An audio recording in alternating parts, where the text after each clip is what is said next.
Taques e Taquinhas, beleza? Bem-vindos para mais um vídeo.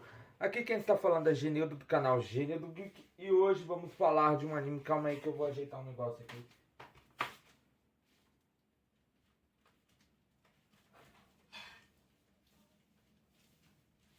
Pronto. Hoje vamos falar de um anime que vai contar a história de um menino que acredita que aliens são reais. E uma menina que crê que os fantasmas voltam após a morte. Eles entram em uma aventura sobrenatural que comprova suas crenças e abre caminho para uma aventura e novos perigos. No anime, Momo, uma adolescente que foi criada por uma família de médiums, e seu amigo Okarun, que é fissurado por ocultismo, desafiam um ao outro a investigar se suas crenças são reais ou não. Estou falando de Dandadan, então já solta o dedo no like, comenta embaixo, já vai compartilhando o canal para seus amigos, né? Porque hoje ele será, porque esse vídeo será épico, então vambora!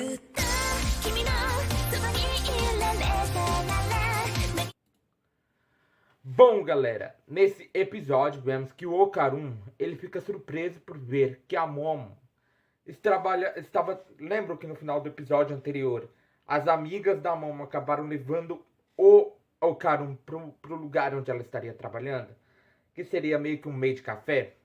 Então, levaram ele pro meio de café e ele fica surpreso em ver que ela estava trabalhando lá.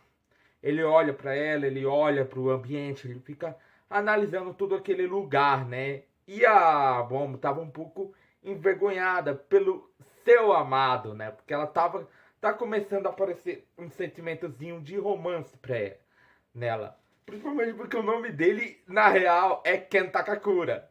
Só que ela é apaixonada pelo ator que se chama Ken Takakura também. Só que a questão é, eu acho que em algum momento ela vai deixar de chamar ele de Okarun, mas como é, né, um apelido que ficou, um apelido carinhoso que ela deu pra ele, então eu acho que ela vai continuar chamando ele de Okarun e ele vai aceitar essa ideia e continuar aí pra sempre, né? E ali, dentro daquele momento, ele fica olhando, as amigas tentam irritar ela, ela já estava irritada por conta disso, por elas terem trazido o seu amado para ali. Elas sabiam que estava rolando alguma coisa entre a Momo e o Okarun, né? Sabiam que existia um certo romance ali entre os dois. E ali dentro daquele momento, eles começam a trabalhar, eles começam a atender, fazer, comer, alguma coisa assim. E aí quando chega a hora de ir embora, o Okarun fala que iria ficar mais um pouco, né? E aí as meninas vão embora e deixam o Okarun com a Momo. Ele pergunta, né, que ela tava ali de frente com a loja, tava ali com ele. Ele pergunta para ela que horas que ela iria sair, que horas o turno dela acabava. Ela fala que às 22. Então ele fala que ficaria esperando por ela, né? Por quê? Porque pra ele é um cavaleiro, né? Ele é um cara cavaleiro. Ele não iria deixar uma dama como a própria Momo ir pra casa sozinha naquele escuro. Ela fala que tudo bem, porque ela é casca grossa e tudo mais. E ele, no caso, ele não vai embora. Ele só vai dar uma andadinha, né? Ela queria ir atrás dele e falar pra ele ficar, pra esperar, porque ela tá apaixonada por ele. E aí, quando ela volta pro trabalho, né? Quando ela volta lá pra dentro, ela fica sempre olhando o relógio pra ver se o tempo tá passando, porque ela acha que o cara não ia... O cara não ia ficar lá esperando por ela. E literalmente é o que acontece. Por quê? Porque ele só foi para uma loja de conveniência comprar alguma coisinha para ele esperar a Momo, né? Ele ficar ali, comprar uma coisinha para esperar a Momo aparecer, né? Ela faz o seu trabalho todo certinho, mas sempre passando de frente com o relógio e olhando as horas para ver se daria tempo dela fazer o seu trabalho e ainda por cima, né, e encontrar com o Okarun que estava esperando por ela. E aí ela faz isso, ela espera, quando ela dá o horário dela ir embora, ela desce, fica olhando para um lado, para o outro, procurando o Okarun. Naquele momento o Okarun aparece, né? O Okarun acaba aparecendo, né?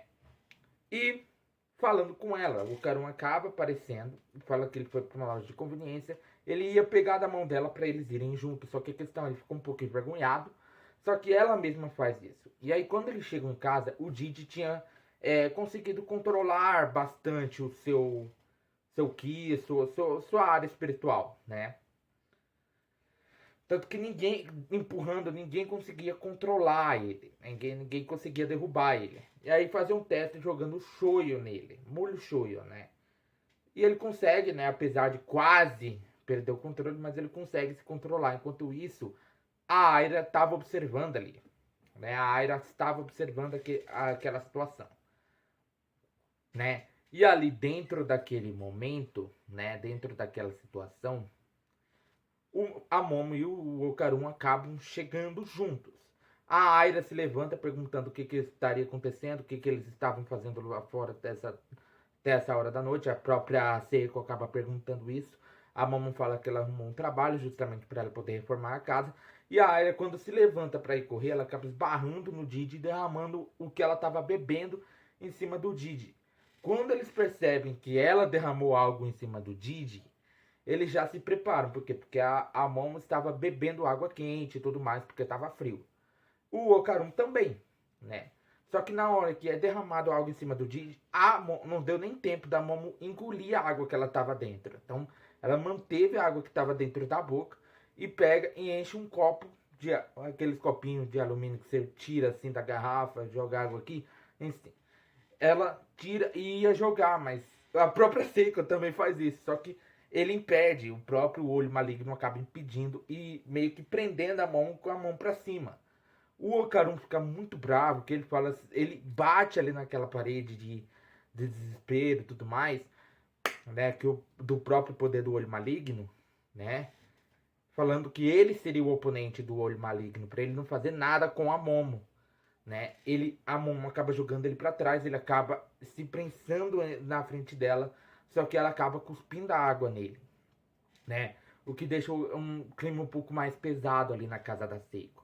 O Okarun empurra o Didi e pergunta como é que estaria a Momo. E ele queria aprender a socar, então ele vai atrás do Mantis para ele ensinar, só que o Mantis estava numa vida completamente pacífica e decide não ensinar.